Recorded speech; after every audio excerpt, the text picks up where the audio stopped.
በእርግጥ እግዚአብሔር ከኔ ጋር ነው? እንደው እግዚአብሔር በእኔ ላይ ዓላማ አለው? ይሄ ሁሉ ከሆነ ይሄ ሁሉ መከራ ለምን ደረሰብኝ? እግዚአብሔር ለእኔ ያዝንልኛል? በእርግጥ ያየኛል ወይ? ስለ እኔ ግድ ይለዋል? በምን አውቃለሁ? የሚያዝንልኝ የሚያየኝ ከሆነ ይህ ሁሉ ማዕበል ሲደርስብኝ ወዴት አለ?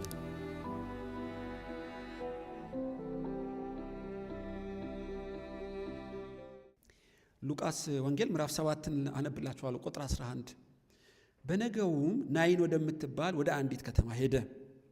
ደቀ መዛሙርቱም ብዙ ሕዝብ ከእርሱ ጋር አብረው ሄዱ። ወደ ከተማይቱም በር በቀረበ ጊዜ እነሆ የሞተ ሰው ተሸክመው አወጡ። እርሱም ለእናቱ አንድ ልጅ ነበር፣ እርሷም መበለት ነበረች።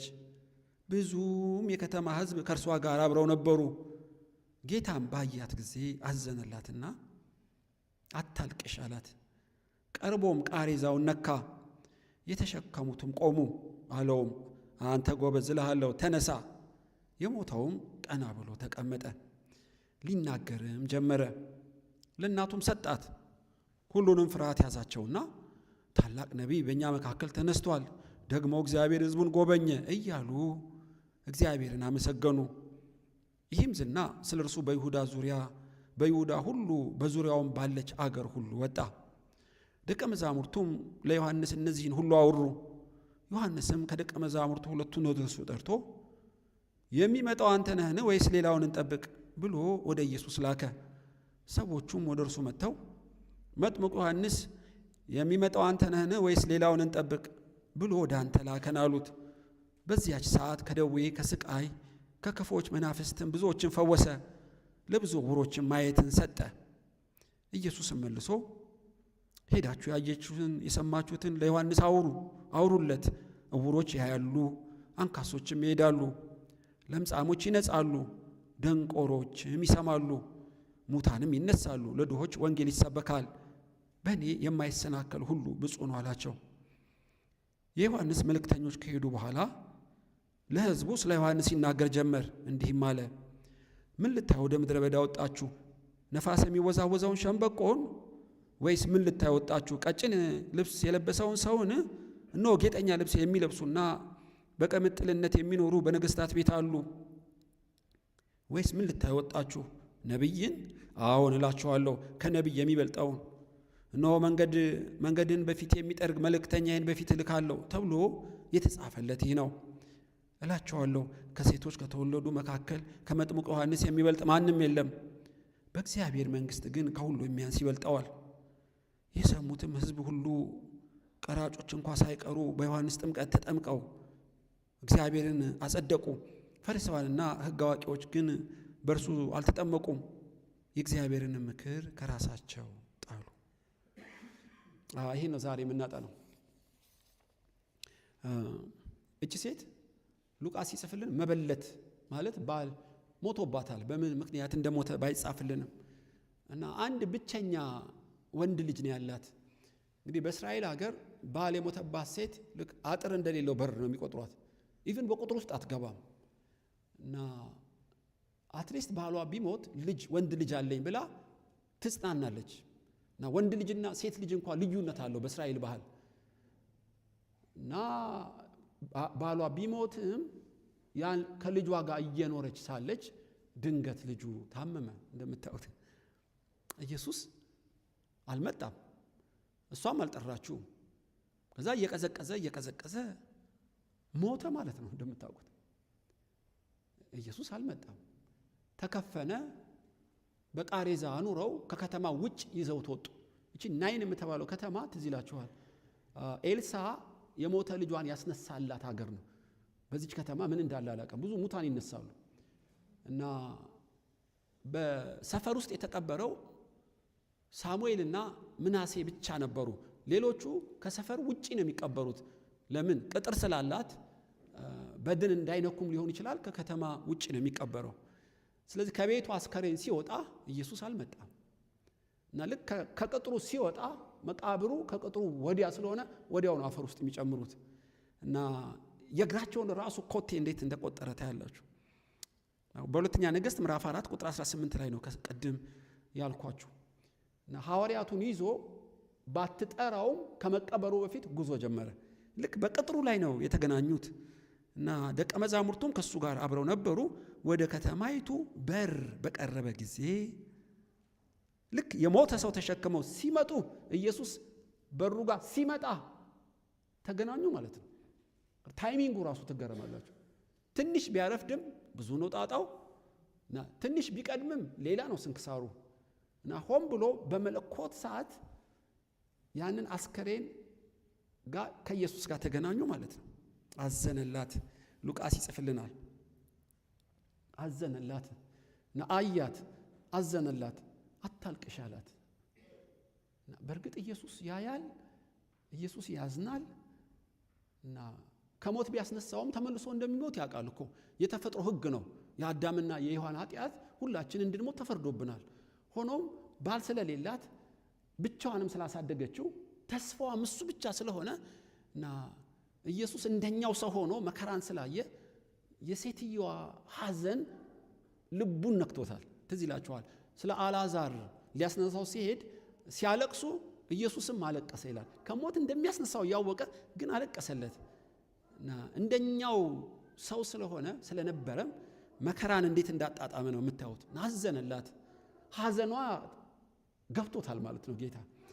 ስለዚህ በዓይኑ አያት፣ ከአንደበቱም የተስፋ ቃል አይዞሽ ብሎ አጽናናት። አያት እና አስከሬኑን ቃሬዛው ነካ። አንተ ጎበዝ እልሃለሁ ተነሳ አለው። ብድግ አለ። ታውቃላችሁ ታሪኩ።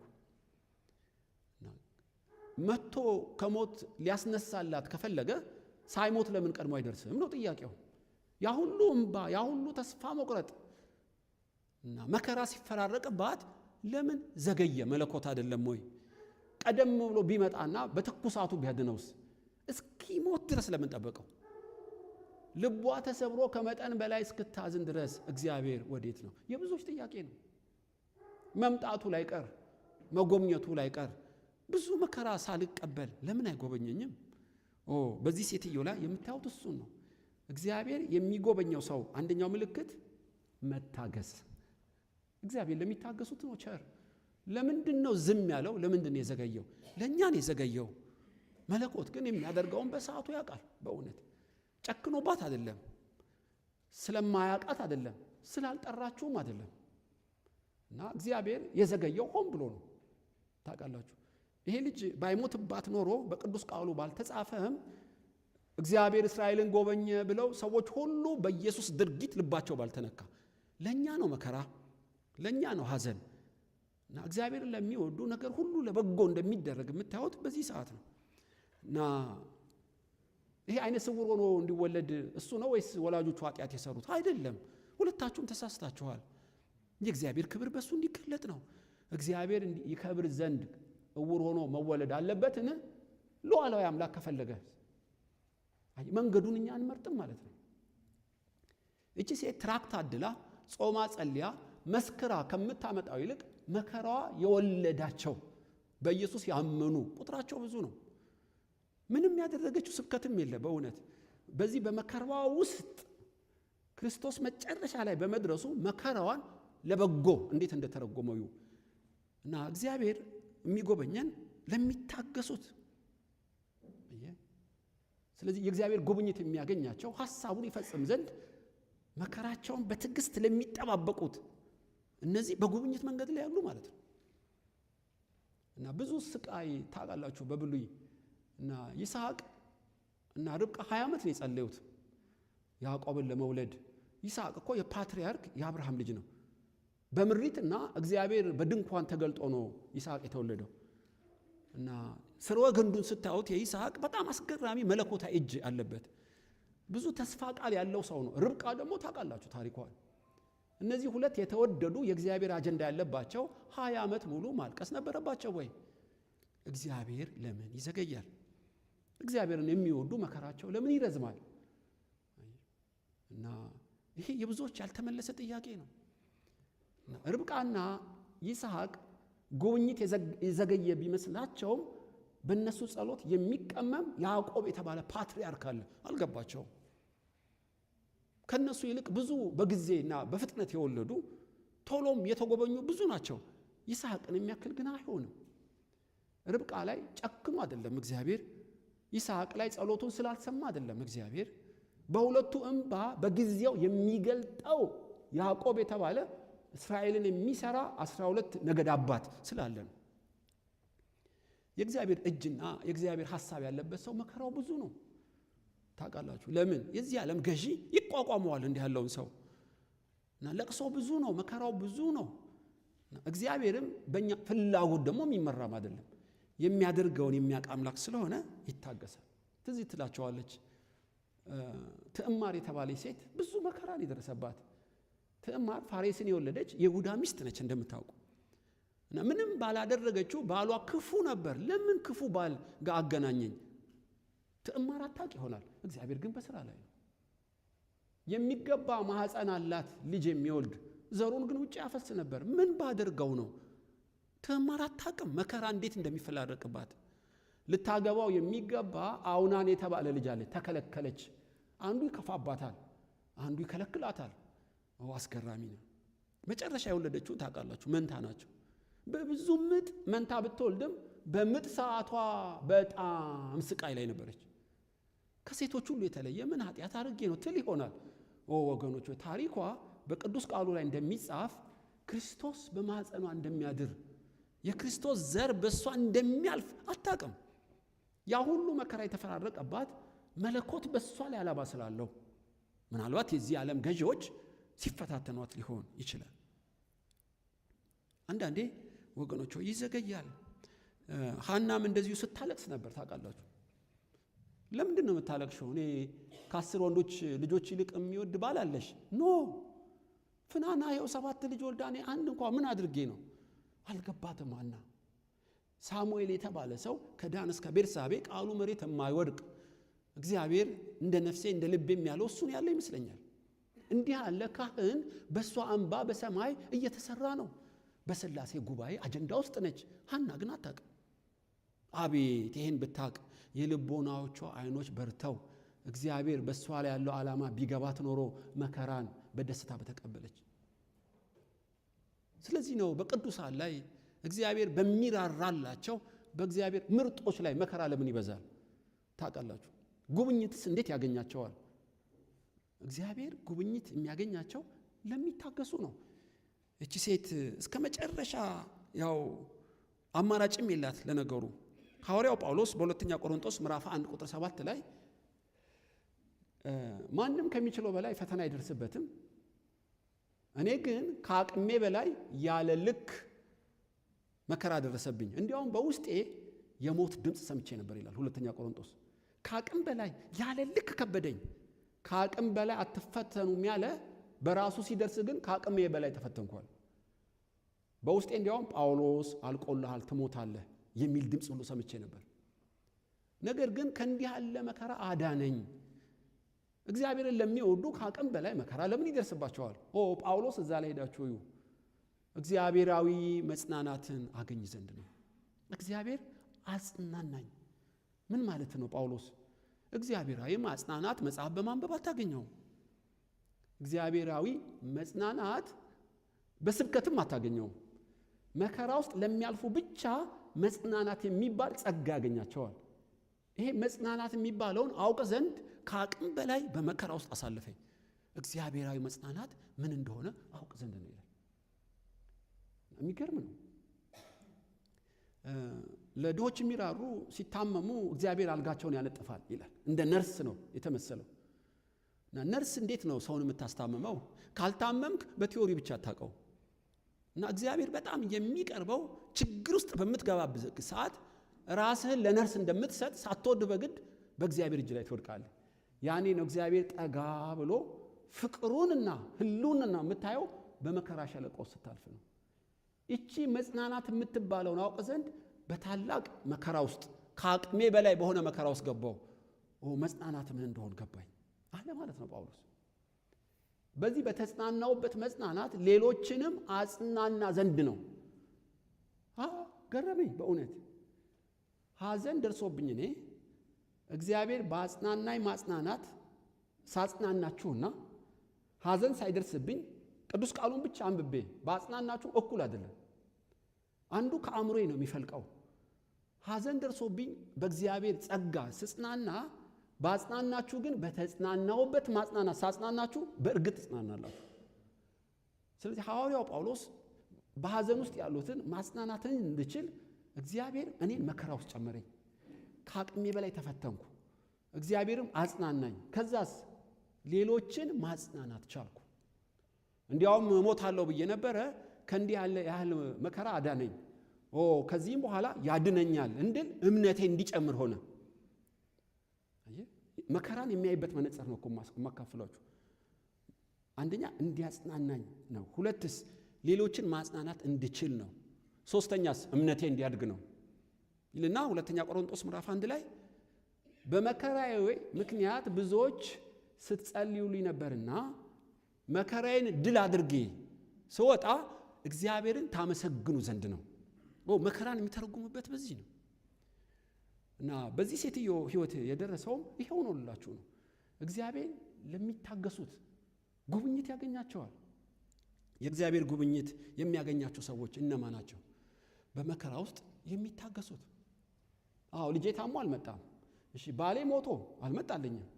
ልጄም ሞቶ አልመጣልኝም። ይኸው ልቀብረው እየሄድኩ ነው። አይ እግዚአብሔር የለም አላለችም። ሐዘኗ በጣም ከባድ ቢሆንም ከአምላኳ ጋር ግንኙነት እንዳላት ታያላችሁ። ነገር ግን በፈለገውና በወሰነው ሰዓት የዘላለም አምላክ መጣ። ጌታ ሆይ አንተ እዚህ ሆነ ቢሆን ወንድሜ ባልሞተ ነበር አላለችም። እንደ ማርያም እግዚአብሔር የዘገየበት ምክንያት አለ። ውጤቱን ስታዩት በሁሉ ፍርሃት ሞላባቸው። ታላቅ ነቢይ በእኛ መካከል ተነስቷል፣ እግዚአብሔር ሕዝቡን ጎበኘ ያሉት በዚች ሴትዮ መከራ በመጣ ውጤት።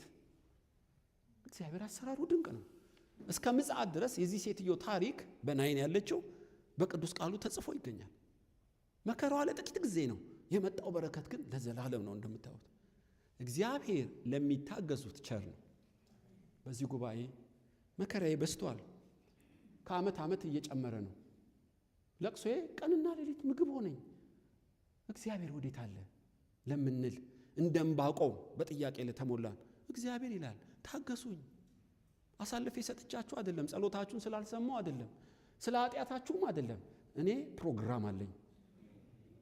በዚች በናይን ሴትዮ ክብሬን እንደገለጥኩ ብዙዎች እግዚአብሔር እስራኤልን ጎበኘ እንዳሉ አነጋጋሪ ነገር እግዚአብሔር ያደርጋል። መከራው ብቻ አይታየን፣ ፍጻሜና ተስፋ ያለው ነው። ትዝ ይላችኋል፣ እስራኤል ለሁለት ተከፍላ ነበር፣ ሰሜንና ደቡብ ተብላ።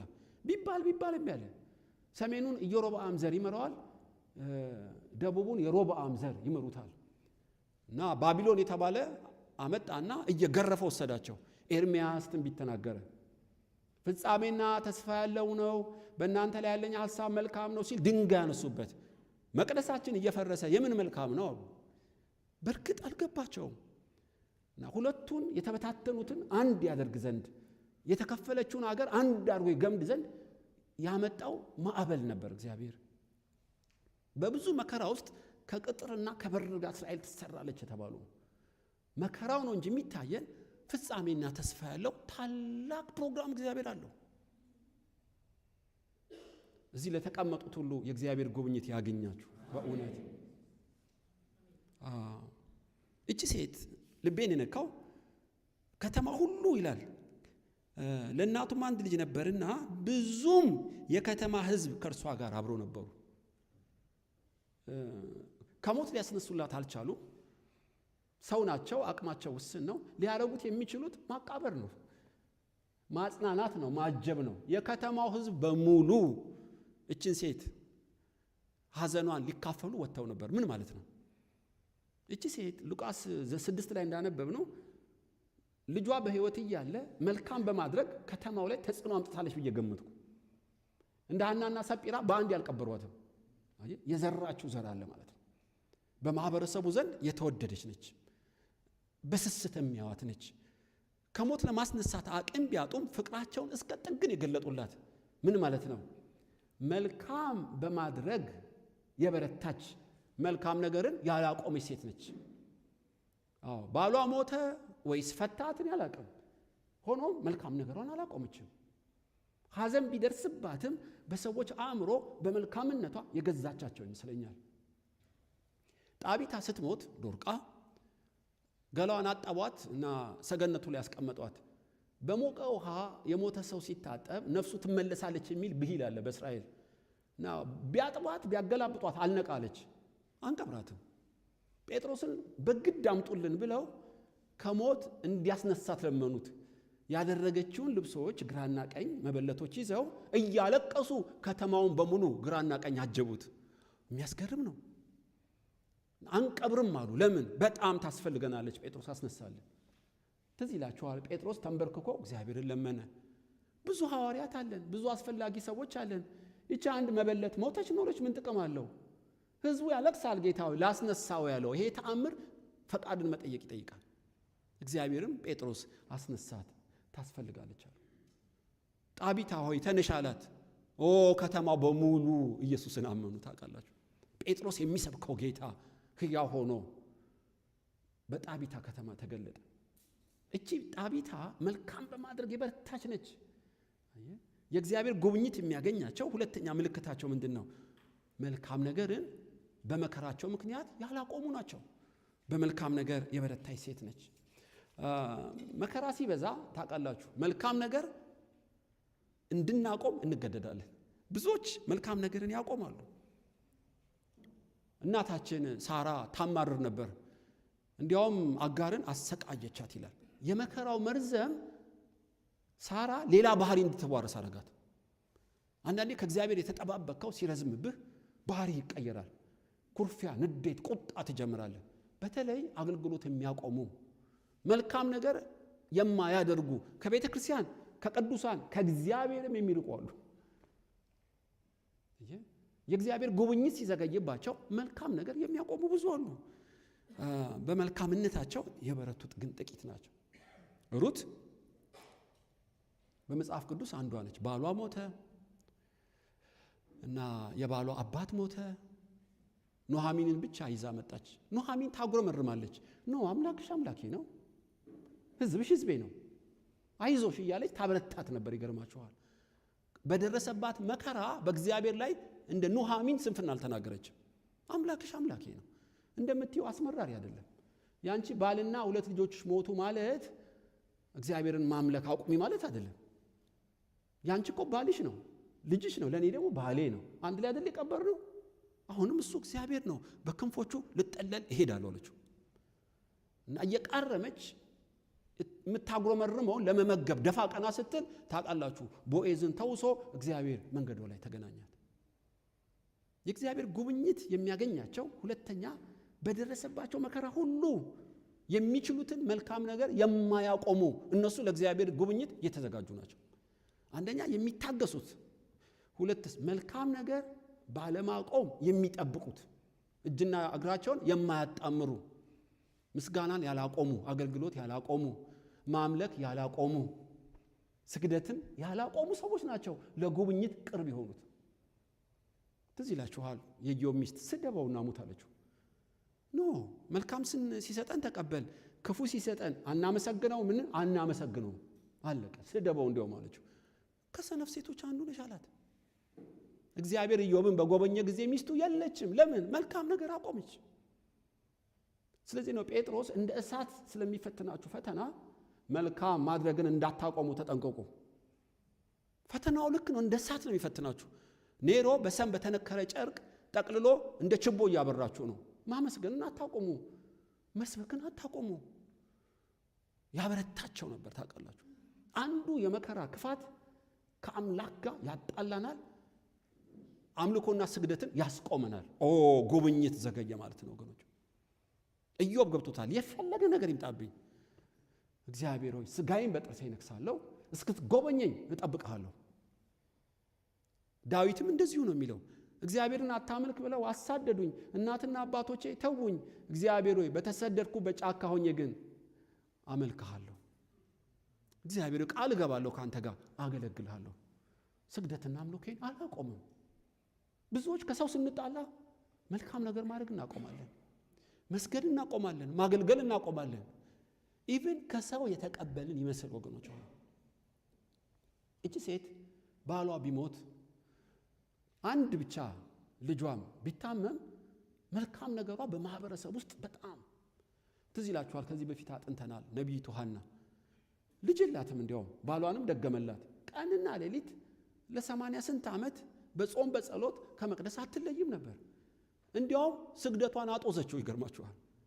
ኢየሱስ እስራኤልን ሲጎበኝ መጀመሪያ በ8 ቀኑ ያገኘችው መልካም ነገርን በመከራዋ ምክንያት ያላቆመች ነች። ብዙ ሰዎች ስንፍና ይናገራሉ። ነገር ግን እቺ ሴት በመልካም ነገሯ የበረታች ነች። ሳራም አጋርን አሰቃየቻት። በእኔና በአንተ መሃል እግዚአብሔር ይፍረድ አለች። በባሏ ላይ የድፍረት ቃል ተናገረች። ምን ነካት? ሳራ እንዲህ አልነበረችም። እንዲህ ያለ ያልተገራ ቃል ኬታ መጣች? የቤት ሰራተኛ ማሰቃየት የእሷ ባህሪ አይደለም። ነገር ግን እንደ ክር ወደ ኋላ ስታጠነጠኑት ለዚያ በቃት የመካንነት ጥያቄዋ ውስጧን ቀይሮታል ማለት ነው። እነ ከሊት እየወለዱ የልጅ ልጅ እያዩ እያለች ስታጉረመርም ምስጋና ከአንደበቷ ራቀ። በቤቷም ከባሏ ጋር ግጭት አበዛች ማለት ነው። ለምን? መልካም ነገርን የማቋም ምልክት ነው ይሄ በእውነት። እግዚአብሔርም ተገልጦ አብርሃም በፊቴ ተመላለስ አለው። ምን ማለት ነው? ከእግዚአብሔር ፊት ርቆ ነበር ማለት ነው። ስንት ዓመት ነው የምጸልየው ልጅ ልጅ እያልኩ እንዴ? አልበዛም እንዴ? አለ እንዴ? ተገረዝ ሸለፈታምነ ከፊቴ ርቀሃል፣ በፊቴ ተመላለስ ለምን አለው እላለሁ። አንዳንዴ የምንፈልገው ስናጣ ቀስ እያልን እናፈገፍጋለን። ራሔልም ልጅ ስጠኝ አለችው። እኔ እግዚአብሔር ነኝ፣ ልጅ የሚሰጥ እሱ የሚነሳ እሱ፣ ምን ላርግ? በእንኳ ያከራይቻለሁ፣ ራስ ጉዳይ አለችው። ትዝ ይላችኋል። የዘገየ ስለመሰላት የአባቷን ተራፊም ሰርቃለች። ጣዖትን ለምን ሰረቀች? በግመሏ ውስጥ ደብቃ ልጅ የሚሰጥ አምላክ በጓዳ መለማመን ጀመረች። እንዴ ነው የምትሉት እኮ። የባሏን የያዕቆብ አምላክን ትታ የላባን ጣዖት ለምን ሰረቀች? ከጣዖት ጋር ንክኪ ያላት ወይ ብዬ ጠረጠርኩ። ምክንያቱም ልትሰርቀው አትችልም ነበር፣ ልትቀብረው ልትጥለው ነው እንጂ ግመሏ ውስጥ ያዕቆብ ሳያቅ ደብቃ እርምን አታመጣም ነበር። አንዳንዶች ጨሌ ምናምን እንደሚሉት እኮ ነው ደብቀው። አምላክ ዘገየና እንደ ሳኦል መናፍስት ጠሪ ጋር መሄድ አለብንን? እግዚአብሔርን ማመስገን ማቆም አለብንን? ወደ መጠጥ ወደ ስካር መሄድ አለብንን? እግዚአብሔር ከኛ ያርቀው። ለእግዚአብሔር ጉብኝት የተዘጋጁ ማን ናቸው? የተስፋው ቃል የዘገየ ቢመስላቸውም መልካም በማድረግ እግዚአብሔርን የሚጠብቁ ናቸው። ሳኦልም እግዚአብሔርን ጠየቀ። በቱሚም በኡሪም ወይ በነቢያት ወይ በህልም አልመለሰለትም። እናስ አልመለሰለትምና ይጠበቃል እግዚአብሔር። መናፍስት ጠሪ አምጡልኝ አለ። ታውቃላችሁ። እንዲያውም ሌላ ቦታ ሳኦልም መናፍስት ጠሪን እንጂ እግዚአብሔርን አልጠየቀምና ገደለው ይላል።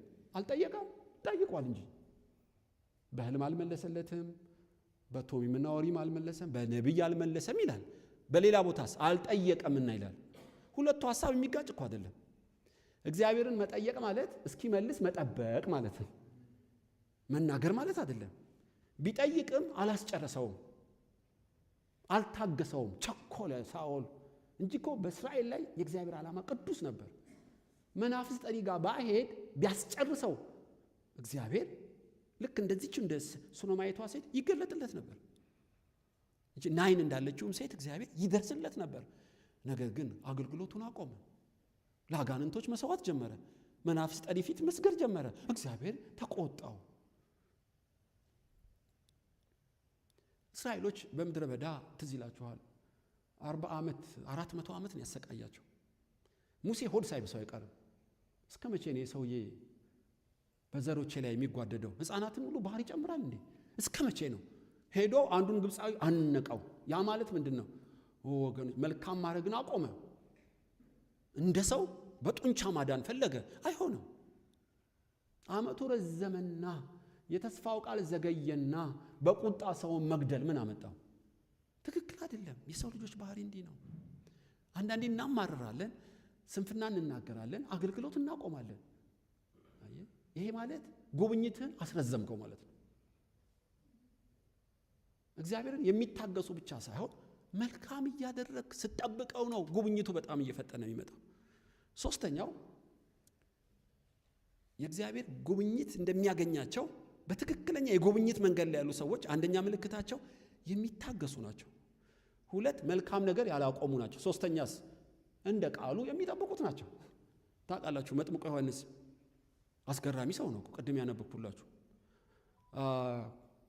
የምወደው ልጄ እሱ ነው ሲል አብ በዳመና ውስጥ ሆኖ በጆሮ ሰምቷል ዮሐንስ።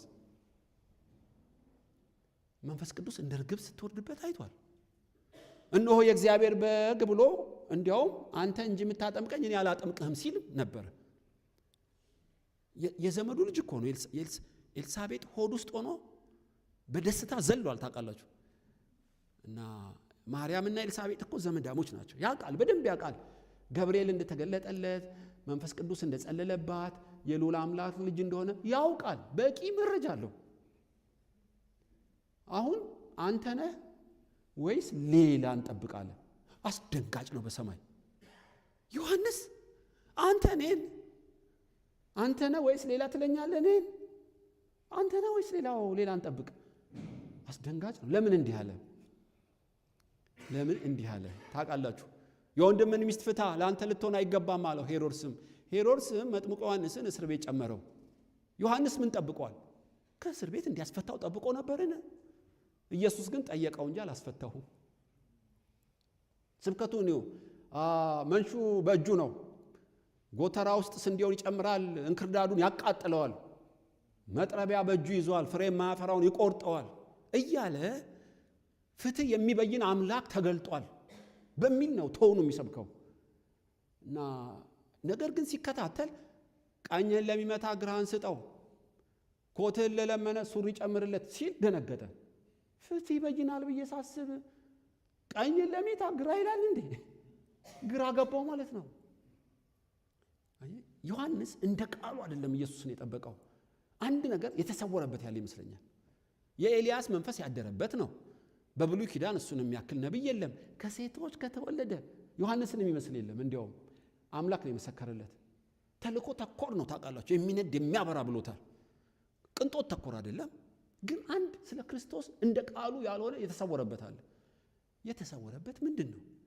ለአሕዛብ የተሰጠውን አሁን ቤተክርስቲያን ያለችበትን ዓመተ ምሕረት የሚለውን አያውቀውም። ኢየሱስ ተገለጠ ማለት ፍትህ በየነ፣ የ1000 ዓመት መንግስት ይቀጥላል ብሎ ነው የተረጎመው። እንዲያውም ብዙ ሐዋርያቱም እኮ እንደዚህ ነው የተረጎሙት። ኢየሱስ መጣ ማለት እንደ ኢያሱ እንደ ሙሴ ለእስራኤል የከፍታ ዘመን ነው። ሮም ልትደመሰስ ነው። ለእስራኤል በሃይማኖትና በኢኮኖሚ የብልጥግና ዘመን መጣ ብለው የ1000 ዓመት መንግስቱን ስበው ገጠሙት። እግዚአብሔር ለአሕዛብ የሰወረውን የምሕረት ዓመት የቤተ ክርስቲያን ዓመት የሚለውን ምስጢር ተሰውሮባቸው ነበር። ሐዋርያው ጳውሎስ ከዘላለም የተሰወረ ምስጢር ለኔ ተገለጠልኝ የሚለው እቺን ዓመተ ምሕረትን ስላያት አላያትም። ዮሐንስ አላያትም። እና ገለባውን ያቃጥለዋል የሚለው ወዲያውኑ ፍትህ የሚበይን በዙፋን የሚቀመጥ በስጋ ለባሽ ሁሉ ፍርድ የሚያመጣን የመሰለው ትክክል እኮ ነው። ታይሚንጉን ግን ዮሐንስ ተሸውዷል። እና ሄሮድስ ሲያስረው ቀጥታ የዘላለም አምላክ ፍትህ የሚበይን ሄሮድስን የሚደመስስ ሮምን የሚደመስስ እርሱን የተከተሉትን ሁሉ የሚያነግስ አድርጎ ነው አሰባበቁ። ልክ ነው ዮሐንስ። ጊዜው ግን ገና ነበር። እና እስር ቤት ታሰረ። ከሰማይ የሰማውን የአብ ድምፅ ተጠራጠረው። ብዙ የደከመበትን ደቀ መዝሙርቱን የሚያስት ቃል ከአፉ ወጣ። አንተ ነህ ወይስ ሌላ በሉት። ጌታ ኢየሱስ እንደዚህ ፈውሶ አያውቅም። ሄዳችሁ ብዙ ሙታን፣ ብዙ ቡራን፣ ብዙ ለምጻም ፈወሰ። ለምን? በዮሐንስ የተሰበከው ስብከት ወደ ስህተት ትምህርት እንዳያዞሩት፣ በዮሐንስና በኢየሱስ መሃል ክፍተት እንደሌለ ያውቁ ዘንድ መልእክተኞቹ እስኪመለሱ ምንም አላለም ስለ ዮሐንስ። ሙታን ይነሳሉ፣ ውራን ይበራሉ፣ ለምጻም ይነጻሉ፣ ለድሆች ወንጌል ይሰበካል፣ ሄዳችሁ ንገሩት፣ በሰው ልጅ የማይሰናከል ሰው ብፁዕ ነው በሉት። አንተ ተሰናክለሃል ማለቱ። የዮሐንስ መልእክተኞች ከሄዱ በኋላ ስለ ዮሐንስ ምን ይመስላችኋል? ነብይ ነውን? በትክክል ነብይ፣ የእግዚአብሔር መልእክተኛ ነው። ከሴቶች ከተወለዱ እሱን የሚመስል እንዲያውም የለም። ነገር ግን ብሎ አንድ የቴዎሎጂካል ምርምር የሚያስፈልገው ቃል ተናገረ። በመንግስተ ሰማይ ከሁሉም የሚያንስ ይበልጠዋል። ምን ማለት ነው? ወደዛ ውስጥ አልገባም። በእርግጥ ከሰዎች ሁሉ አንደኛ ነው እሱ ነው የሚመስል የለም። በመንግስተ ሰማይ ግን ከሁሉ የሚያንስ ይበልጠዋል። ማን ነው ያ የሚበልጠው? ከሁሉ እንዴት ነው የሚያንሰው? እሱ ሌላ ቀን እናጠናዋለን። በእርግጥ ሆኖም በዮሐንስ የማይገባ ጥያቄ ሰማይ ያዘነ ይመስለኛል። ከዮሐንስ አይጠበቅ። የጠበቀው ጉብኝት ከቃሉ ውጪ ነው። ይህንን በድራማ ላሳያችሁ ፈልጋለሁ። ግን ለምሳሌ ይሄ መስታወት ተራራ ቢሆን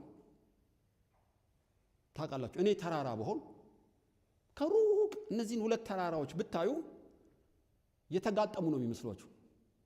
በመሃል ግን ሁለት ሰው የሚያስኬደው መንገድ አለ፣ ያው አንድ ክንድ። ከሩቅ ስታዩት ግን ተራራዎቹ የተጋጠሙ ነው የሚመስሏችሁ። ዮሐንስ ያየው ተራራ የክርስቶስ መምጣት ማለት የሺህ ዓመት መንግስት ማለት አንድ ሆኖ የገጠመበት፣ በመሃል ለነቢያቶች ያልታየ የቤተ ክርስቲያን ዘመን የምሕረት ዓመት የሚባል እግዚአብሔር ለኛ የሰወረው ዓመት አለ። ዮሐንስ ይህንን ተራራ አላየው። በሁለቱ ተራሮች መሃል ያለውን ሜዳ አላየው፣ ዘመን አላየው፣ የምሕረት ዓመት አላየው። ስለዚህ ነው የተሰናከለበት። ለሐዋርያው ጳውሎስ ግን እቺ የምሕረት ዓመታት አሁን ያለንባት የቤተ ክርስቲያን ዘመን ተገልጦለታል። እና የእግዚአብሔር ቃል የእግዚአብሔር ጉብኝት ላይ ያሉ ሰዎች አንደኛ የሚታገሱ መልካም ነገር የማያቆሙ ብቻ ሳይሆን ጉብኝትን እንደ ቃሉ የሚጠብቁ ናቸው። አንዳንዴ ከእግዚአብሔር ቃል ውጪ ስንሆን ሰማይ ምድር ይምታታብናል። ይገርማችኋል። አሁን ለዮሐንስ መልሱ እግዚአብሔር ለአሕዛብ የሰወረው ዓመታት ስትገልጡለት ነው የሚገባው። ሰማያትም አብ ሲናገር ሰምቶ መንፈስ ቅዱስ ሲወርድበት አይቶ በልጅነቱ መንፈስ ቅዱስ የተሞላው በኢየሱስ እንዴት ይጠራጠራል? አንድ ያልገባው የወንጌል ምስጢር አለ ማለት ነው። አንዳንዴ ቅዱስ ቃሉ ካልተገለጠልን ጥቂት ነገር ሆድ ያስብሰናል፣ ከአምላክ ጋር ያጋጨናል፣ ብዙ መልስ የሌላቸው አዙሪት ጥያቄ ውስጥ ጨምረናል። የምንጠብቀው ጉብኝት እንደ ቃሉ ነው ወይ ነው? እንደ ቃሉ ከሆነ አለቀ። ከአምላክ አትጣላም፣ ከራስ አትጣላም። ዘመንህ በጥያቄ መልስ በሌለው አዙሪት ጥያቄ ውስጥ አትገባም። ዮሐንስ ታሰረ ማለት እግዚአብሔር ስራ አቆመ ማለት አይደለም። ዮሐንስን አላስፈታውም ማለት አንተ ነህ ወይስ ሌላ የሚያሰኝ አይደለም። በክርስቶስ ዓለምን ለመጠቅለል የእግዚአብሔር ዘላለማዊ ዕቅድ ሲገባ ነፍስህ እፎይ ትላለች።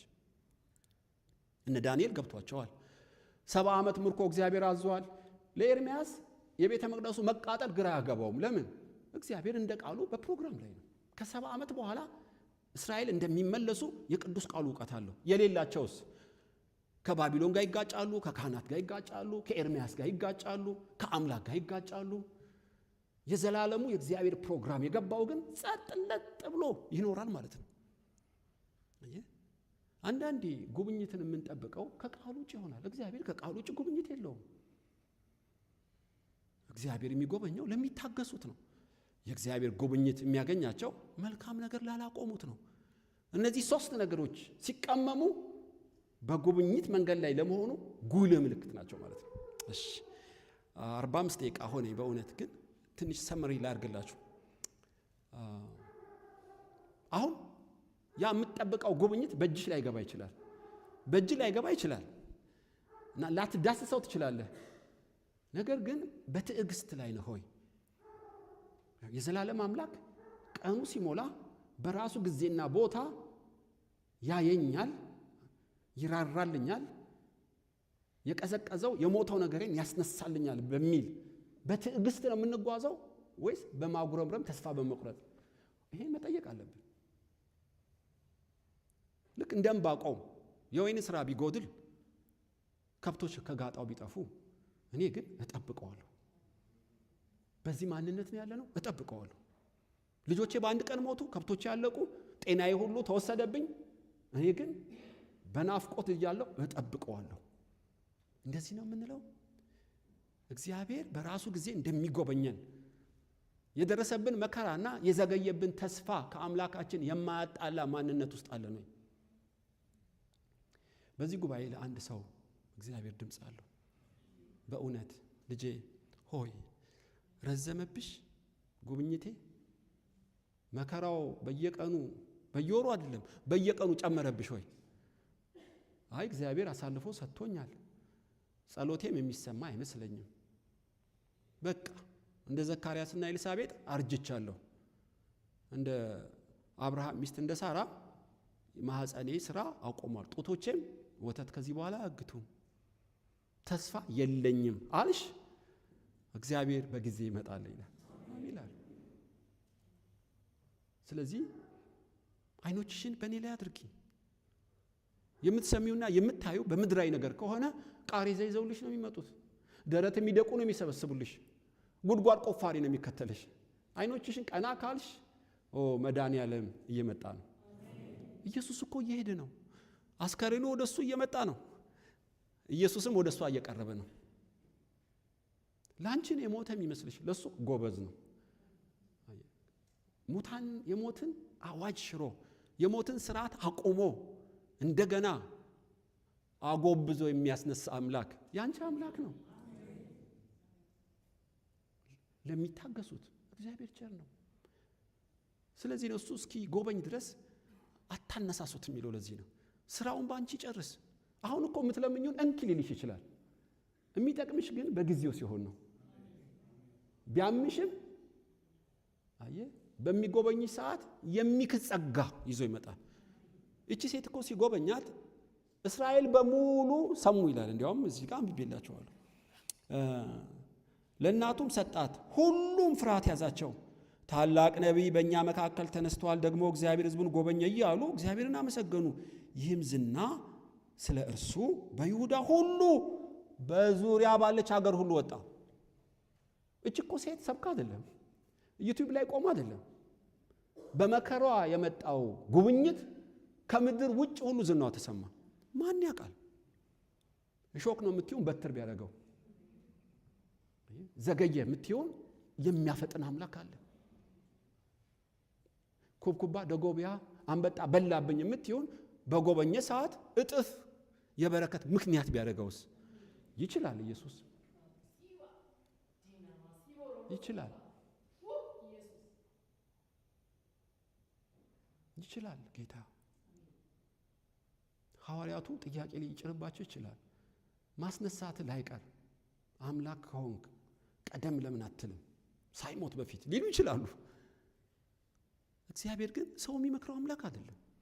ብቻውን የሚያደርገውን የሚያውቅ ነው። የት ቦታ በምን ሰዓት ችግርሽን እንደሚነካው ኢየሱስ ያውቃል። ይጎበኛል ለሚታገሱት። 2 መከራው ስለበዛብህ አገልግሎት ያቆም ካለ አገለገልኩ አላገለገልኩ ምንም ትርጉም የለውም። ቁጭ እላለሁ ቤቴ፣ ስግደትን አቆማለሁ፣ አምልኮን አቆማለሁ፣ አላገለግልም፣ መልካም ነገርን አቆማለሁ ያልካለ ኖ። እቺ ሴት እንደምታየው ነው፣ ባል የላትም። ነገር ግን ከተማ ሁሉ ያውቃታል። አብሮ እኮ ያቃበራት እጅግ መልካም ሰው ስለሆነች ነው። መልካም ነገሯ አላቆመችም። እጮኛ ቢከዳ፣ ባል ቢሞት፣ ባል ቢከዳ ታውቃላችሁ፣ 2ኛ ልጅ ባትወልድ፣ አንድ ያላት ተስፋ እግሩ ቢቀዘቅዝ፣ ልቡ ቢቀዘቅዝ፣ ሴትየዋ ግን ከአምላክ ጋር ትጋጭ። እንደ ራሔል ስንፍናን አትናገርም። በዚህ ጉባኤ የሚሞግታችሁ አለ። በእውነት ከደረሰብሽ መከራ ከዘገየብሽ ተስፋ የተነሳ መልካም ማድረግ ያቆመች ነፍስ እግዚአብሔር ሊያነቃቃት ይፈልጋል። ልጅ ሆይ እኔን ማምለክ፣ መልካም ነገር ማድረግ፣ ማመስገን አታቁሚ። ጉብኝትሽ የሚፈጥነው በዚህ ጎዳና ሲሆን ነው። ያለዛ ማጉረምረም ተስፋን ያርቃል። ገመዱን ከበጠሽው አሳጠርሽው። እንዲያው ሳራ መማረሯ በረከቷን አላፈጠነው። በባሏ ላይ መናገሯ፣ አጋርን ማሰቃየቷ እስማኤል ተወለደላት። እንዲያው እንተያያለን። በማጉረምረም ነው በመማረር ነው እናያለን። ወንድ ልጅ ሲወልጃለሽ የምድረ በዳ አህያ ይመስላል። 12 ልጆች ይወልዳል። ግቢ ሳራ ጋላት አለቀ። ውጪ እንዳትላት ግቢ ያለው አምላክ ነው። እንዳታኖራት ባሏ ከሰራተኛ ወለደ። ምን ታመጽያለሽ ሳራ? በልህ ነው እንዴ? እንደዚህ አትሺው በልህ በኋላ ነው የገባት። እጇን በአፏ ላይ ጫነች። ታውቃላችሁ እግዚአብሔር ድንኳኑ ጋር ወርዶ ነው የመረቃት። አብርሃም ተገረዝ፣ በፊቴ ተመላለስ፣ ፍጹም ሁን። ሶራን ግን ሳራ በላት። ልዕልት ማለት ነው። እኔን ተገረዝ እሷን ልዕልት? አዎ እሷን ልዕልት። አሁን ገብቷታል። በሚመጣው ዓመት ልክ በዚህ ሰዓት ከሳራ የቃል ኪዳን ልጅ ትወልዳለህ፣ ቃሌንም ከሱ ጋር አጸናዋለሁ። አስገራሚ ነው። ገባት። ማጉረምረምን አቆመች። እግዚአብሔርን በድንኳን ውስጥ ታገሰች። የሰማይ አምላክ በድንኳኑ አቆሞ መረቃት። ወገኖች ሆይ መልካም ማድረግን ማቆም የለብንም። ሶስተኛስ የምትጠብቂው ተስፋ እንደ ቃሉ ነው ወይ? በፍጹም ከቃሉ ውጪ እግዚአብሔር ጉብኝት የለውም። የከፈለው ዋጋ ሁሉ ተናደበት። መጥምቁ ዮሐንስ ያ ሁሉ ቆዳ ለብሶ አንበጣ እየበላ በምድረ በዳ ተቃጥሎ ያገለገለው ጌታ አንተ ነህ ወይስ ሌላ? ለምን አሰኘው? የጠበቀው እንደ ቃሉ ስላልሆነ ነው። ይሄው እንደ ቃሉ ነቢያት እንደተናገሩት እውሮች ያያሉ አለ፣ ይሄው ፈውሳለሁ። ሙታን ይነሳሉ አለ፣ ይሄው እያስነሳው ነው። ድሆች ወንጌል ይሰብካሉ አለ ኢሳይያስ፣ ይሄው ከቃሉ ምንም የጎደለ የለም። ሄዳችሁ ንገሩት። በሰው ልጅ የማይሰናከል እሱ ብፁዕ ነው። ዮሐንስ ችግርህ የአምላክ ፍቅር ማጣት አይደለም፣ የአገልግሎት ጉድለት አይደለም። ያንተ ችግር የእግዚአብሔር ቃል ሙላት ያንሳል። አልገባህም። አንተ እንደምትጠብቀው አይደለም ቃሉ። ስለዚህ ነቢያት የተናገሩትን ቃል መልሰው እንዲነግሩት ለዮሐንስ ላከላቸው። የእግዚአብሔር የቃሉ ብርሃን በልባችሁ ያብራ። ወገኖች ሆይ እንጸልያለን።